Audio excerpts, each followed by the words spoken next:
Assalamualaikum warahmatullahi wabarakatuh. Selamat pagi saudara-saudara sekalian.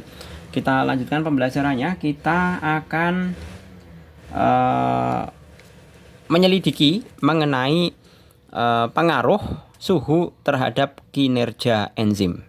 Kalau sebelumnya pada bagian ini kan kita sudah menyelidiki ya mengenai pengaruh pH ya terhadap efektivitas kinerja enzim yang ditunjukkan dari sini pencampuran HCl, natrium hidroksida dan juga hidrogen peroksida itu ternyata memberikan hasil reaksi yang berbeda-beda, yaitu ditunjukkan mengenai gelembung gas dan juga nyala api. Nah, dalam konteks pertemuan kali ini kita akan membahas mengenai pengaruh dari suhu ya di terhadap kinerja enzim. Nah, mestinya kita bisa mengidentifikasi perbedaannya. Di sini ada es batu, ya, ini air panas, dan ini mestinya adalah air netral. Kalau es batu itu adalah suhu dingin, ya, pada suhu rendah. Kemudian kalau air panas itu adalah suhu tinggi. Ya kan? Kalau ekstrak hati plus H2O2 berarti ini pada keadaan normal. Ya kan? Pada keadaan normal atau suhu kamar. Seperti itu. Kalau tidak ada es batu dan juga air, itu menunjukkan bahwa suhunya itu adalah suhu kamar atau suhu standar gitu loh. Nah, langsung kita identifikasi mengenai bagaimana hasilnya. Mestinya pakai percobaan ya ini ya. Tapi karena Pak Jul masih terbatas, belum memiliki perlengkapan untuk melakukan percobaan, jadi Pak Jul memberikan analisa mengenai hasilnya saja. Nah, yang pertama, mengapa pada tabung D tidak muncul gelembung dan nyala api? Nah, mestinya ini harus cocok. Kalau misalkan kalian melakukan percobaan ekstrak hati plus es batu tambah hidrogen peroksida, itu ternyata menghasilkan gelembung, berarti percobaanmu salah. Mungkin suhu ruangan terlalu tinggi atau es batunya baru saja mencair. Nah, itu pasti berpengaruh. Jadi ini pasti jawabannya adalah tidak muncul. Nah, jadi ini tadi tabungnya apa ya? Kalau kemarin kan ABC ya sebelumnya ya. Kalau yang pengaruh tentang pH itu kan ABC. Berarti ini adalah tabung D, E, F. Seperti itu. Nah, kita bisa berikan alasan di sini mengapa pada tabung D tidak muncul gelembung dan nyala api. Sama alasannya dengan yang kemarin. Kalau yang kemarin itu kan tidak ada, itu karena enzim katalase pada ekstrak hati rusak. Iya kan? Nah, berarti kalau pada pertanyaan A juga sama, kita bisa menjawab bahwa enzim katalase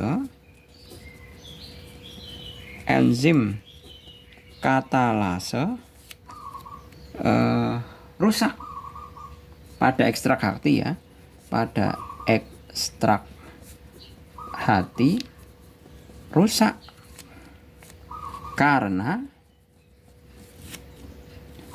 suhu rendah.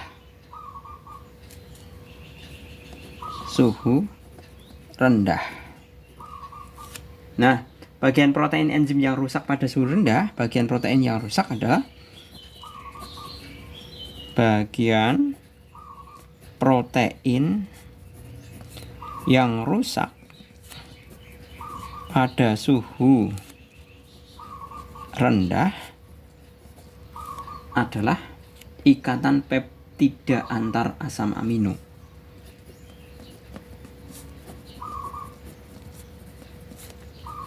Antar asam amino. Penyusun protein.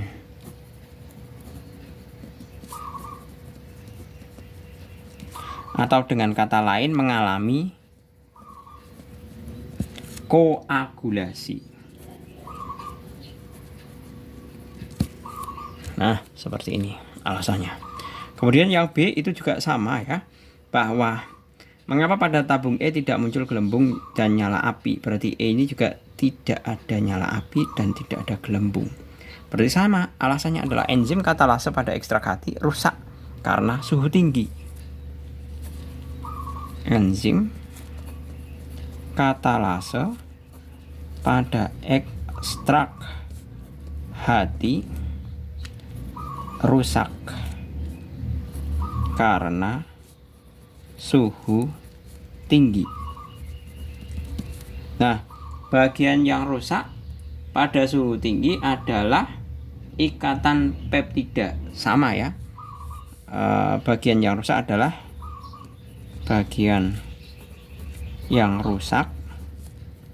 adalah ikatan peptida antar asam amino. Nah, bedanya kalau yang tadi suhu rendah itu mengalami koagulasi atau penggumpalan ya. Tapi kalau pada suhu tinggi itu mengalami bukan koagulasi, mengalami denaturasi.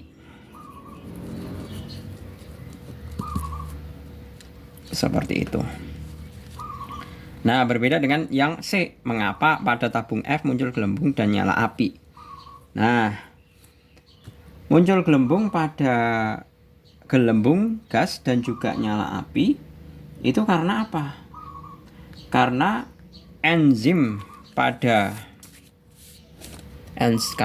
katalase yang C ya. Karena enzim katalase bekerja pada suhu kamar.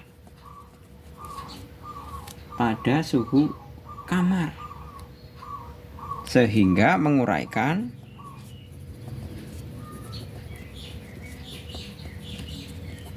H2O2 menjadi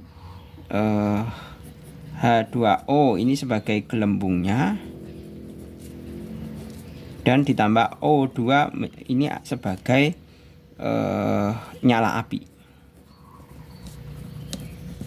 Nah, seperti ini. Gas apakah? Yang D dulu ya. Yang D, hasil reaksi apakah yang ditunjukkan dengan munculnya gelembung pada F?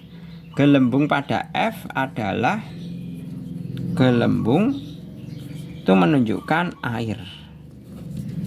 Kemudian yang E, gas apakah yang ditunjukkan dengan munculnya nyala api? Ya ini nyala api dengan gas oksigen. Ini air ya. Ini oksigen gas. Kemudian F, kesimpulan apa yang dapat dirumuskan terkait dengan pengaruh suhu pada kerja enzim?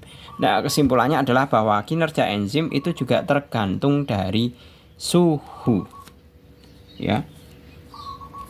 Enzim dapat bekerja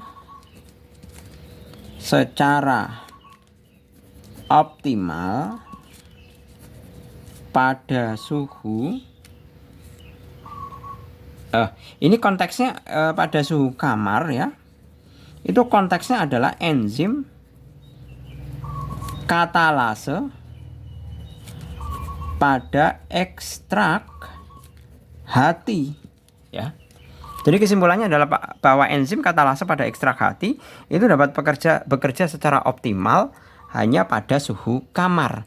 Kalau pada suhu tinggi ataupun pada suhu rendah itu ternyata tidak optimal. Nah, buktinya apa? Buktinya dia tidak dapat menguraikan hidrogen peroksida menjadi H2O maupun oksigen. Dalam kenyataannya dalam praktikum ya, itu bahwa dalam percobaan itu tidak terjadi gelembung gas maupun tidak terdapat nyala api. Seperti itu. Nah, di sini sebenarnya diberikan sebuah ilustrasi ya. Untuk masing-masing enzim ya, berdasarkan hasil eksperimen pH dan suhu terbukti berpengaruh pada kerja enzim katalase. kerja enzim mempunyai kisaran pH tertentu. Nah, jadi antara enzim satu dengan enzim yang lainnya itu memiliki suhu optimum yang berbeda-beda. Tidak selalu bahwa enzim itu bekerja pada suhu kamar. Itu tidak selalu. Nah, di sini diberikan sebuah ilustrasi mengenai grafik. Pak Jul besarkan ya, biar kalian bisa lebih memahami. Nah, ini kita lihat. Ini kecepatan reaksi. Oh, ini masih berputar sekitar pH ya. Ini. Kalau kemarin kalau ini konteksnya suhu, tapi ternyata yang di keterangan di bawah ini pH. Ya sudahlah. Saya terangkan yang pH dulu. Ini kemarin kita sudah mengetahui mengenai hasilnya. Untuk yang pH ini ya. pH enzim katalase pada ekstrak hati bekerja pada pH netral. Nah, itu untuk enzim katalase ekstrak hati. Tapi untuk enzim-enzim yang lain coba dilihat di sini. pH itu kan nilainya sekitar antara 0 sampai dengan 14 ya. Nah, ternyata di sini ada 3 buah enzim yaitu pepsin, amilase dan tripsin.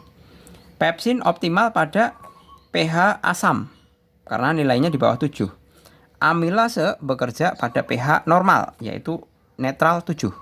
Sedangkan tripsin itu bekerja pada pH 8. Berarti itu kan dia lebih basa. Kesimpulannya adalah enzim bisa bekerja pada pH optimal tertentu. Ya, sama juga yang ini tadi. Enzim katalase pada suhu yang berbeda-beda, baik pada suhu rendah diwakili dengan pencampuran es batu, suhu tinggi dengan pencampuran air panas, dan suhu netral tanpa ada pencampuran, itu menunjukkan bahwa enzim katalase ekstrak hati itu yang paling optimal adalah pada tabung F yang tanpa penambahan air panas maupun es batu. Sehingga kesimpulannya, ekstrak hati, enzim katalase ekstrak pada hati bekerja optimal pada suhu kamar. Seperti itu. Saya kira ini tadi variabel pembedanya adalah suhu. Ternyata ini pH. Nah, sebenarnya kita lebih jelasnya sebenarnya kita bisa membandingkan ya. Misalkan dengan cara yang sama kita sebenarnya bisa membandingkan antara pepsin, amilase dan tripsin. Manakah yang lebih optimum dalam hal kinerja enzim?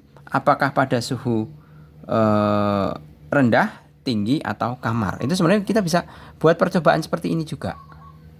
Ya. Tapi kan semuanya mengalami keterbatasan ya. Tidak selamanya kita bisa kita lakukan, apalagi terkait dengan keterbatasan jam pelajaran kalau manakala kalian ada di sekolah. Gitu ya, saya rasa cukup, semoga bermanfaat. Terima kasih, selamat pagi. Assalamualaikum warahmatullahi wabarakatuh.